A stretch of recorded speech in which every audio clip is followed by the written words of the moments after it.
In this video, we are going to talk about page load speed. As we had already discussed, page load speed is one of the most important on-page SEO optimization factors.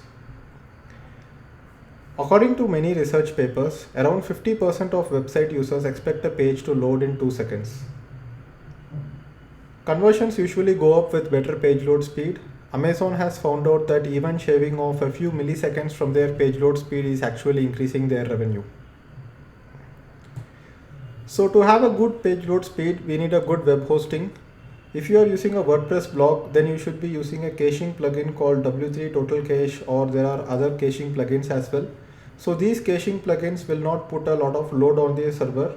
So the basic idea revolves around creating static HTML pages to be delivered for users instead of delivering the entire website on PHP. So it's a bit of a technical area.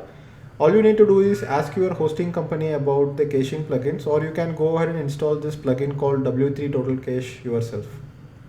And you should have light pages. You should not have a page which has a lot of content. And if you have a lot of images and if you don't compress the images, then the page load speed gets affected. So there is a website called tinypng.com which I frequently use to compress my images so that my pages load faster. Obviously, you cannot have a very light page like google.com because sometimes we just need to add a lot of content to the pages. But you should also make it as light as possible, at the same time including all the content that you should be including in the web pages. So there are a lot of tools to help you check the page load speed. You can use pingdom.com, Page Speed Insights by Google, or GTmetrix. So let me go to my browser and open few of these tools and show you how it works.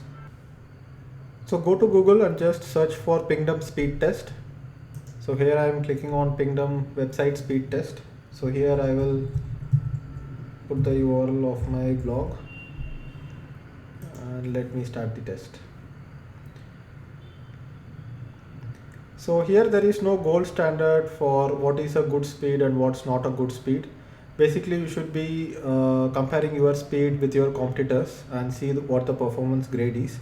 Here you can see that my web page is actually loading in 1.63 seconds, and as we had discussed before, if a web page loads less than 2 seconds, then it's good.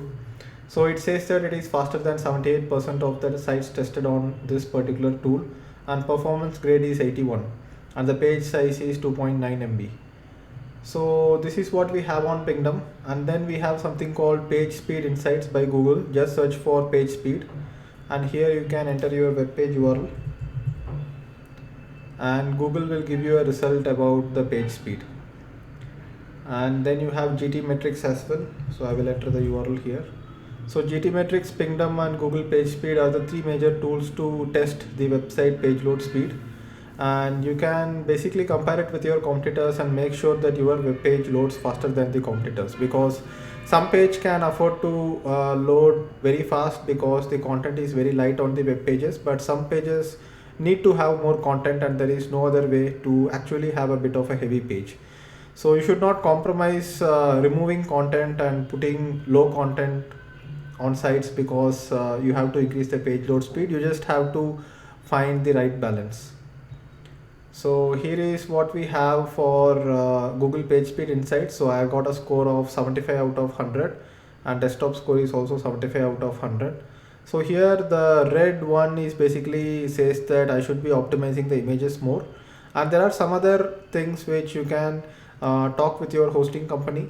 And if you are using WordPress, the best type of hosting company is to have a managed WordPress hosting service. So managed WordPress hosting will basically optimize the entire hosting environment for good page load speed on WordPress, and they will also have a team which will help you with optimizing the entire site.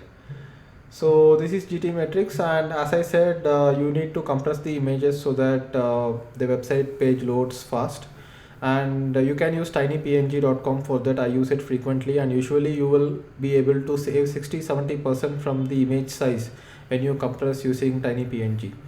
And there is also a WordPress plugin called 𝗪cie𝗿𝗀𝗆 which you can use, and if you use that, as soon as you drag and drop the images into the WordPress media folder, it will automatically compress the images before displaying it on the site. And if you are using some other tools on your site, such as JavaScript code for either an exit pop-up or something like opt-in chat, or if it is an ad code, basically these JavaScript load asynchronously, which means that it loads parallelly as your website loads, so it doesn't affect your page load speed directly. So that's about it for the page load speed section of on-page SEO, and I will see you in the next lesson.